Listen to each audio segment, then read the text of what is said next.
참 시간 빨리 가지요. 세월이 빨리 가지 않습니까? 저도 빨리 가는데 우리 연세 많으신 성도님들은 얼마나 더 빨리 가겠습니까?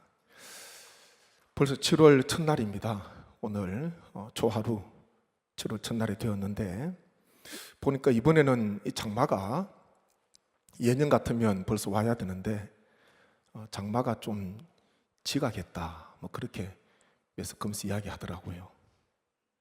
지각했지 무단 결석은 아니니까 적당하게 비가 오면 좋겠습니다.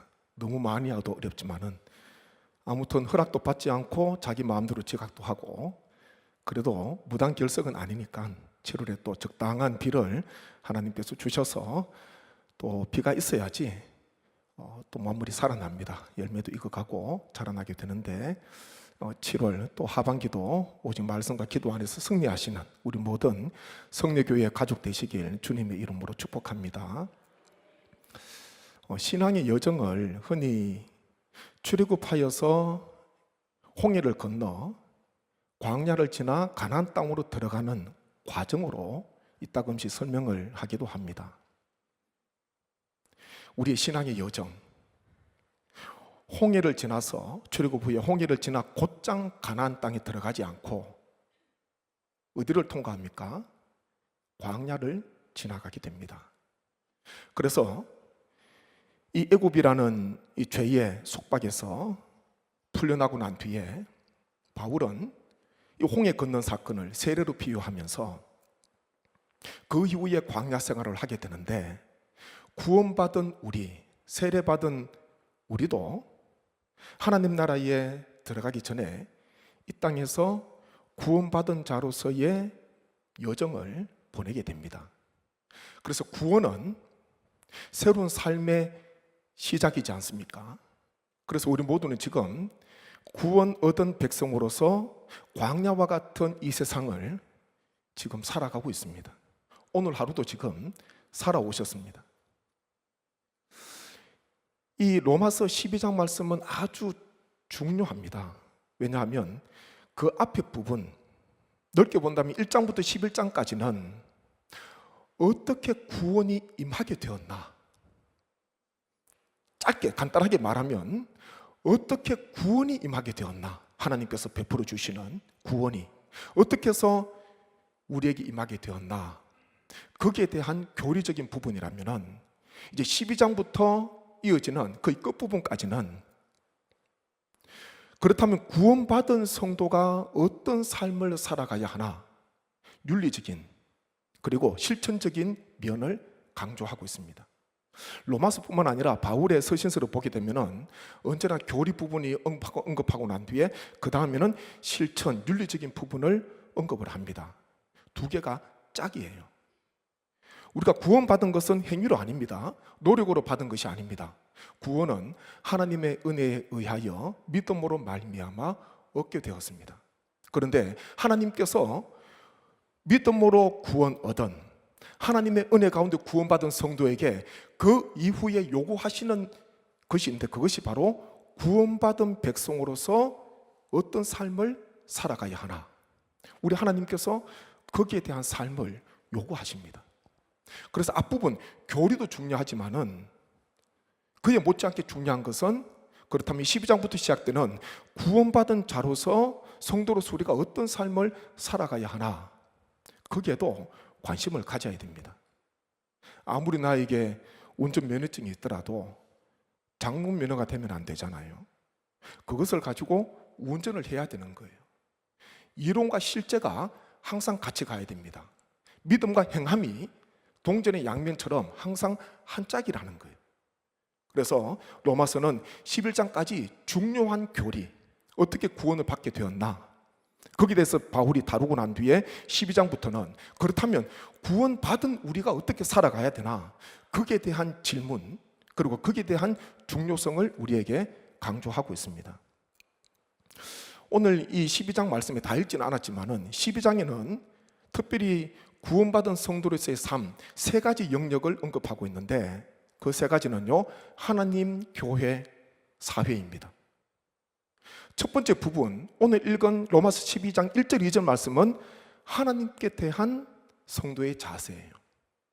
그 뒤에 나오는 부분 보게 되면은 교회 안에서의 성도의 자세, 그리고 마지막 12장 마지막 부분에는 사회와의 관계 속에서, 세상 속에서 성도의 자세.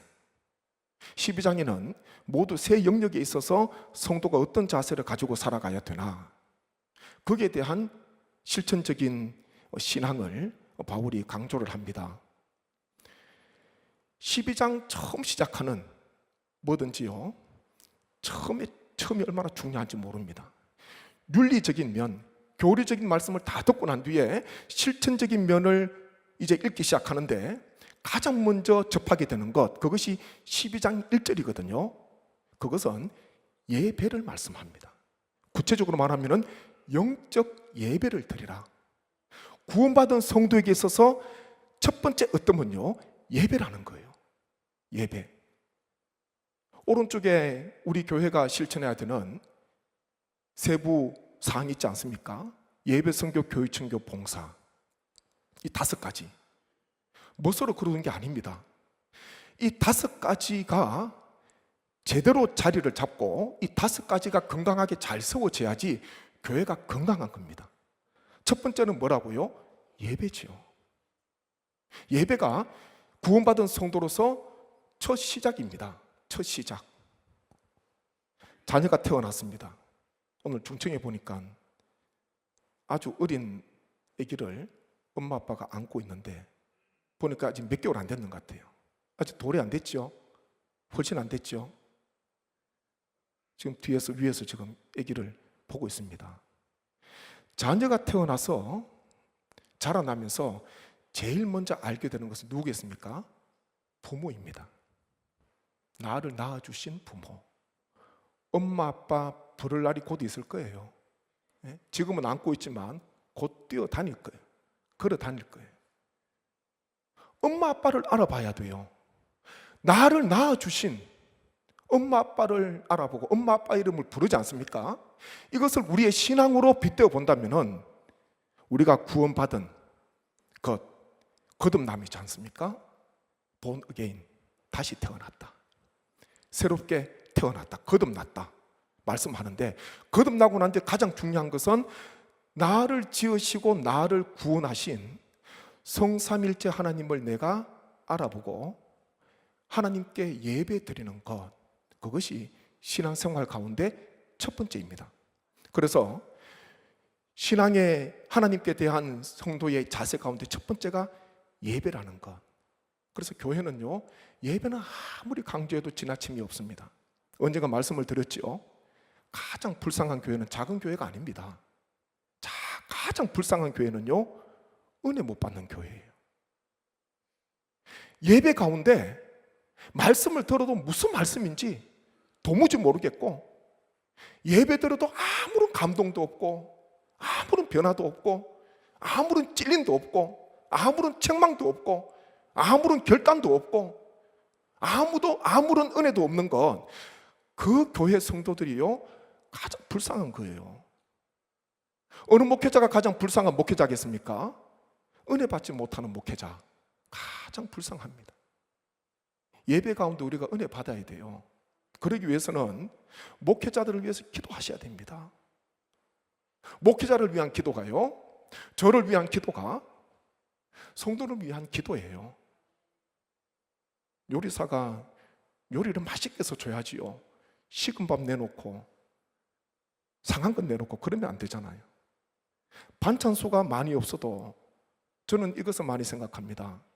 반찬 가지가 많이 없어도 손님이 오는 시간에 간 맞추어서 조금만 기다리세요. 바로 내드릴게요.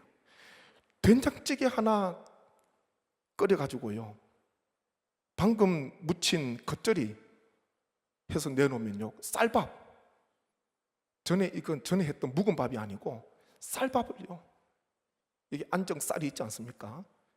예천 쌀도 있고요, 그것으로 갓 찌은 기름기가 쫙쫙 흐르는 그거 내서 한번 내보세요. 다른 반찬 필요가 없습니다. 얼마나 맛있는지 모릅니다. 그러니까 때마다 제일 중요한 것은 식사를 준비해야 돼요. 목회자도 때마다 말씀을 준비해야 됩니다. 옛날에 했던 거, 뭐 했던 거, 그거 안 돼요. 부족하지만은 그때마다 하나님 주시는 말씀을 받아서 하나님 오늘도 성도님들 나오시는데 영의 양식을 맛있게,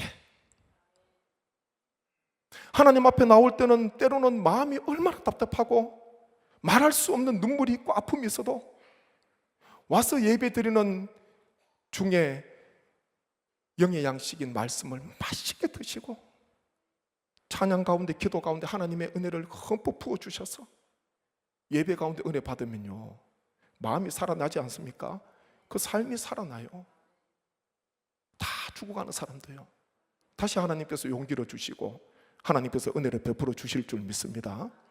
첫 번째가 예배입니다.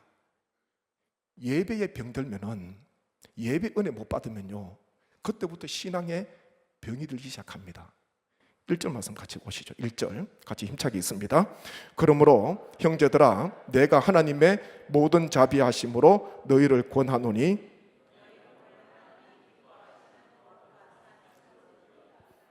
이는 너희가 드릴 영적 예배니라. 아멘. 영적 예배, 합당한 예배를 말씀합니다. 합당한 예배. 구원받은 자로서 합당한 것이 무엇이겠습니까? 나를 구원해 주신 하나님께 감사와 영광과 찬양의 예배 올려드리는 것, 합당한 모습입니다. 나를 낳아준 부모 거역한다고 생각해 보세요. 그 사람이 아무리 잘났고 큰 사업을 하고 큰 일을 한다 하더라도 그 인생은 안타까운 거예요. 나를 낳아주신 어버이, 하나님께서 우리 어버이를 통해서 나를 이 땅에 보내주셔서, 어버이가 축복의 통로지 않습니까? 그래서 어버이를 공경하고 어버이를 잘 섬기는 것, 하나님께서 얼마나 기뻐하시는지 모릅니다. 합당한 예배, 구원받은 자로서 영적 예배, 합당한 예배를 드려야 되는데 이것이 무엇인가 보니까요, 중간에 그렇게 말씀을 하고 있습니다. 너희 몸을 하나님이 기뻐하시는 거룩한 산제물로 드리는 예배, 이것이 바로 영적 예배요, 이것이 바로 합당한 예배다, 그렇게 말씀합니다. 너희 몸을, 이 몸이라는 것은 우리의 육신뿐만 아니라 전 인격을 이야기합니다. 우리의 전 삶을 이야기하고 있습니다. 전 삶을 하나님께서 기뻐하시는 산제물로 드리라. 구약의 제사는요, 살아있는 짐승을 죽여야지, 피를 뿌려야지 하나님 앞에 제물이 되고 하나님 앞에 올려드릴 수가 있습니다. 살아있어서는 하나님 앞에 드릴 수가 없어요. 다 죽입니다. 피 있는 제사, 짐승을 드릴 때는 죽지 않고서는 제물이 될 수가 없지 않습니까? 근데요, 신약의 예배는 보니까 하나님이 기뻐하시는, 너희 몸을 하나님이 기뻐하시는 산 제물로 드리라. 구약의 제사하고 좀 다르죠. 구약의 제사는 죽은 제물을 드리는데 신약은요, 산제물을 드리라. 그 산제물이 누굽니까? 구원받은 성도를 말씀하고 있습니다. 저와 우리 성도님들을 말씀하고 있는 거예요. 교회 안에서만 국한된 어떤 예배 형식에만 안에 들어가 있는 예배, 그것이 아니라 삶 전체가 하나님 앞에 드리는 살아있는 제물이 되어야 된다. 그것이 바로 영적 예배다, 합당한 예배다, 그렇게 말씀합니다. 한 곳에서 국한된 예배가 아니라, 일단 나는 예배 다 드려서 세상에 나아가서 내 뜻대로 사는 것이 아니라 교회 안에 있든지 교회 밖에 있든지 어디에 있든지 간에 산 제물이 되어라, 그렇게 말씀하거든요. 살아있는 제물을 말씀합니다. 우리의 삶을 이야기해요. 우리 성도님 한 분 한 분이 지금 다 신약의 예배를 본다면은 하나님께서 기뻐하시는 거룩한 산 제물, 우리의 삶 전체라는 것을 기억을 하셔야 됩니다. 하나님께서는 우리의 삶 전체를 받기를 원하시는 거예요. 삶 전체를. 교회 안에서 예배 순서에 따라서 드리는 한 시간의 예배, 그뿐만 아니라 모든 호흡하고 살아가는 모든 삶 속에 하나님의 통치, 하나님의 영광이 나타나기를, 우리에게 원하시는 거거든요. 우리의 삶을 요구하세요. 우리를 구원하셨으니까, 우리를 살려주셨으니까 나를 구원하신 하나님을 잊지 말라는 것입니다. 어디에 있든지 간에 삶으로 드리는 예배, 영적 예배, 합당한 예배거든요. 이 사도 바울은 고린도서 10장 31절에서 아주 선명하게 분명하게 말씀을 합니다. 같이 한번 말씀 봅니다. 같이 읽습니다. 그런즉 너희가 먹든지 마시든지 무엇을 하든지 다 하나님의 영광을 위하여 하라. 한 번 더요. 그런즉 너희가 먹든지 마시든지 무엇을 하든지 다 하나님의 영광을 위하여 하라. 아멘. 예배를 말씀하는 거예요. 예배는 하나님께 영광입니다. 하나님께 영광. 먹든지 마시든지 무엇을 하든지 구원받은 성도는 하나님의 영광을 위해서 하라. 그러니까 그냥 사소한 게 아무것도 없는 거예요. 호흡하는 것, 우리의 손길 닿는 것, 나에게 주어진 일을 감당하는 것, 심지어는 잠을 자는 것까지도 다 하나님의 영광을 위해서 하라. 구약의 제사보다 신약의 예배가요 훨씬 더 범위가 높습니다. 우리의 삶 전체를 말씀하는 거예요. 교회 밖에서 우리는 예배자의 삶을 살고 있나? 우리의 삶 모든 영역에서 하나님께 영광을 돌리고자 힘쓰고 있나? 바울은 영적 예배, 합당한 예배 드리라 그렇게 말씀하거든요. 그리고 첫 번째 구원받은 성도에게 있어서 가장 중요한 것은 예배라는 것 기억하셔야 되고요. 이어서 2절에 보게 되면은 실제적인 실천해야 되는 것 두 가지 정도를 우리가 나누면 좋겠는데, 우리가 십계명에도 보면은 소극적인 명령이 있고 적극적인 명령이 있습니다. 성경 말씀이 다 그래요. 소극적인 명령은 하지 말라는 명령, 소극적인 것입니다. 반면에 하라는 명령은 적극적인 명령이에요. 왜 그러냐면 하지 말라는 것, 이것은요 그 경계만 넘지 않으면 됩니다. 그것만 안 하면 돼요. 십계명으로 본다면은 살인하지 마, 간음하지 마, 도둑질하지 마 말씀하시지 않습니까? 그것만 안 하면 돼요. 그래서 이것을 소극적인 명령이다 그렇게 말씀하고, 적극적인 명령은요 안식일을 기억하여 거룩히 지키라 하라는 것입니다. 내 부모를 공경하라, 적극적인 명령이에요. 왜냐하면 이것은 한계가 없습니다. 한계가 없어요. 내 마음과 뜻과 정성을 다해 하나님을 사랑해라, 이 한계가 있습니까? 한계가 없어요. 그냥 계속해서 사랑하다가 계속해서 성장하다가 하나님 부르시면 천국에 가야 됩니다. 한계가 없습니다. 그렇게 이것은 적극적인 명령이거든요. 그래서 성경 말씀에는 하지 말라는 소극적인 명령이 있고 하라는 적극적인 명령이 있습니다. 하지 말라는 것은 그것만 안 하면 되는데 하라는 것은 한계가 없습니다. 계속해서 해야 되는 것, 그게 적극적인 명령이거든요. 2절에도 보면은 소극적인 자세가 있고 적극적인 자세가 있습니다. 소극적인 자세는 어떤 게 있나? 한번 2절 앞에 한번 보시죠. 2절 앞에 같이 읽겠습니다. 너희는 이 세대를 본받지 말고, 한 번 더요. 너희는 이 세대를 본받지 말고. 아멘. 이 세대를 본받지 말라. 이것은요 이 세상에 너 자신을 맞추지 말라는 것입니다. 세상의 틀에 너 자신의 모습을 거기에 끼워서 맞추지 말라는 그런 의미거든요. 요한일서 2장 16절 말씀을 보게 되면은 같이 한번 말씀 봅니다.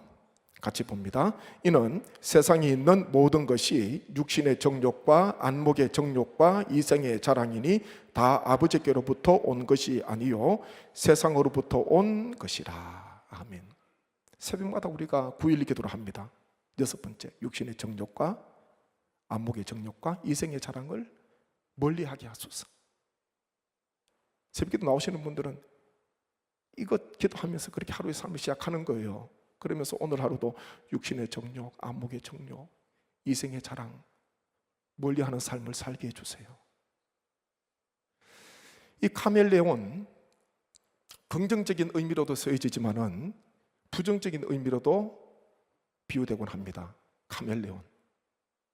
부정적인 의미로 쓰여지는 것은 자신의 고유한 색깔을 상실한 채 환경의 변화에 따라서 자신을 맞추는 것. 긍정적인 면도 있지만은 신앙적으로 볼 때는 부정적인 의미가 더 강합니다. 환경에 따라서 자기를 거기에 맞추는 거예요. 성도가 하나님 자녀로서의 정체성을 상실한 채 세상의 것을 추구하고 세상의 것을 쫓아가고 세상의 것을 따라간다면 그것은 이 세상을 본받는 삶이라는 것입니다. 하나님 앞에 영적 예배, 삶으로 하나님 앞에 영적 예배, 합당한 예배 드리기 위해서는요, 이 세대를 본받지 않고자 하는 부단한 영적으로 깨어있는 모습이 필요합니다. 바벨론에서 살아가던 이 다니엘, 비록 바벨론 문화 속에서 세상 속에서 살아갔지만은 바벨론이라는 세상 속에서 살아갔지만은 자신을 그 바벨론 그 문화에 동화시키지 않았습니다. 자신을 거기에 내주지 않았습니다. 그 틀에 자신을 맞추지 않았습니다. 오히려 신앙의 색깔을 지켰습니다. 자신에게 불이익을 당할 수도 있고 자신에게 해가 될 수도 있었지만은 다니엘은 환관장에게 담대하게 말하지 않습니까? 저는 포도주를 마시면서 제 몸을 더럽힐 수 없습니다. 왕의 진미를 제가 먹을 수 없습니다. 그렇게 자신의 신앙의 그 색깔을 가지게 됩니다. 성도는 세상 속에서 구별이 돼야 됩니다. 어제 장신대 신대원 모임이 있어서 모임을 하던 중에 어느 목사님이 그런 이야기를 하시더라고요. 예전에 직장 생활을 하셨는데 나중에 목회를 하시다 보니까 늦은 나이 목회를 하시게 되셨어요. 직장 생활을 하시는데 보니까 직장 동료인데 나도 신앙이 있었고 이분도 신앙이 있었는데 내가 신앙이 있는 것은 이분이 알고 있었는데 이분이 신앙이 있다는 것은 나보다 높은 상급자였죠. 나중에 알게 되었다는 거예요. 나중에 알고 보니까 교회 집사님이었대요. 근데 그분이 회식 자리에 가면서 그래도 아무개는 교회 다니니까 술은 마시지 마. 술은 권하지 않고 그렇게는 안 했지만은 그래도 회식 자리에 가면서요. 그분은 그냥 다 한 거예요. 내가 신앙 있는 거는 이분이 알고 있었는데 나중에 알게 된 것 보니까 이분이 교회 집사님이었다는 것을 알고 적지 않은 충격을 받았다는 그런 이야기를 하시더라고요. 세상 속에 동화된 거잖아요. 주일은 교회에 가서 예배 드리고 봉사하는데 어느 교회에 세례 명부 그리고 직분자 거기에 이름이 올라가 있겠지요. 그런데 세상 속에서는 직장 속에서는 그 모습이 전혀 보이지 않았던 전혀 생각지 못했던 그 이야기를 하시더라고요. 물론 직장 생활이 너무 힘들다는 그 말씀 하시더라고요. 직장 생활하면서 신앙 지키기가 얼마나 어려운지 그 말씀을 하시는데 그래도 예수 그리스도를 믿는 그 모습, 예수 그리스도의 향기가 진하지는 않더라도 약하게라도 좀 나야 되는데 전혀 나지 않았던 것을 보면서 나중에 알게 되고 난 뒤에 깜짝 놀랐다는 그런 말씀을 하시더라고요. 그게 확 박혀 있는 거예요. 마음속에. 세월이 많이 지났지만 우리는 세상을 본받지 말고요, 세상을 따라가지 마시고 세상 속에 자신을 맞추지 마시고 예수 그리스도의 정체성, 성도의 이 색깔을 가지고 계셔서 언제나 세상 가운데 주님의 귀한 뜻을 행하시는 우리 모든 성도님 되시기를 간절히 바랍니다. 또 한 가지는요, 적극적인 신앙의 자세입니다. 이것은 하라는 겁니다. 2절 앞에 한 번 더 보시죠. 같이 읽습니다. 오직 마음을 새롭게 함으로 변화를 받아 하나님의 선하시고 기뻐하시고 온전하신 뜻이 무엇인지 분별하도록 하라. 한 번 더요. 오직 마음을 새롭게 함으로 변화를 받아 하나님의 선하시고 기뻐하시고 온전하신 뜻이 무엇인지 분별하도록 하라. 아멘. 성도는 시험대에 자신의 삶을 끊임없이 올려놓아야 됩니다. 무엇을 위해서요? 하나님의 뜻 가운데 내가 살아가고 있나? 그것을 알기 위해서 시험대 위에 자신의 삶을 끊임없이 올려야 됩니다. 사도 바울은 마음을 새롭게 함으로 변화를 받아서 결국은 무엇을 추구합니까? 하나님의 선하시고 기뻐하시고 온전하신 뜻이 무엇인지 분별하도록 하라. 적극적인 명령입니다. 분별하도록 하라. 계속 해야 되는 거예요. 끝이 없는 거예요. 이것은 우리가 육신을 입고 있는 동안, 이 세상에 살아가는 동안에 계속해서 하나님의 뜻, 하나님께서 무엇을 기뻐하시나, 하나님께서 원하시는 것이 무엇인가, 하나님의 선하신 뜻이 무엇인가, 그것을 분별해야 됩니다. 여기에 대한 진지한 고민이 있어야 됩니다. 하나님의 뜻, 하나님의 뜻을 어떻게 분별할 수 있겠습니까? 하나님께서는 그것을 위해서 우리에게 성경 66권을 주셨습니다. 하나님의 뜻을 분별하기 위해서는 하나님의 말씀 속으로 들어가야 됩니다. 말씀 속으로. 하나님의 말씀이 하나님의 뜻이거든요. 그래서 하나님의 말씀을 제쳐놓고 하나님의 뜻을 알 수가 없습니다. 우리가 한번 곰곰이 생각해 보십시오. 하나님 앞에 기도하는데 하나님 가르쳐 주세요. 하나님의 뜻이 무엇입니까? 그때에 내가 부지런히 말씀을 평소에 묵상한 성도라면 성령께서요 말씀을 깨우쳐 주세요. 읽었던 말씀, 묵상했던 말씀, 들었던 말씀이 생각나게 하십니다. 기억나게 하십니다. 그런데 평소에 하나님 말씀을 전혀 읽지 않으면서 하나님 뜻을 분별하게 해주세요. 하나님의 음성을 지금 듣게 해주세요. 이게 맞지 않는 거예요. 하나님의 뜻을 분별하기 위해서는 하나님의 말씀을 붙들고 씨름해야 됩니다. 그것은 목회자뿐만 아니고 모든 성도님이 그래야 됩니다. 하나님 말씀을 내가 들어야 되고요, 하나님 말씀을 묵상하고 읽어야지, 속으로 들어가야지 하나님의 뜻을 분별할 수가 있다는 것입니다. 하나님께서 무엇을 좋아하시나, 하나님께서 무엇을 싫어하시나, 하나님께서 무엇을 기뻐하시나, 말씀에 다 있습니다. 하나님께서 무엇을 기뻐하시는가. 하나님 말씀이 분별의 기준이 되어야 됩니다. 그래서 우리는 늘 하나님 말씀을 가까이 해야 되지요. 다른 방법이 없습니다. 다른 방법이 있으면 저한테 가르쳐 주세요. 다른 방법이 없어요. 어느 여인이 성지순례를 가려고 여행사를 찾아가서 상담도 하고 비행기 편도 어떤 비행기로 갑니까? 비행기 편도 물어보고 견적도 받아오고 다 했어요. 집에 왔는데 근데 성지순례 가는 게 이게 내 마음은 가고 싶은데 시간도 있고 물질도 있는데 이게 하나님의 뜻일까? 하나님의 뜻일까? 고민하다가 잠을 잤다 그러잖아요. 고민하다가 야, 하나님의 뜻일까? 다른 조건 다 맞는데 비행기 편까지 다 알아봤는데, 제가 비행기 편을 강조하는 이유가 있어요. 그리고 고민하다가 잠을 잤는데 아침에 눈을 떴습니다.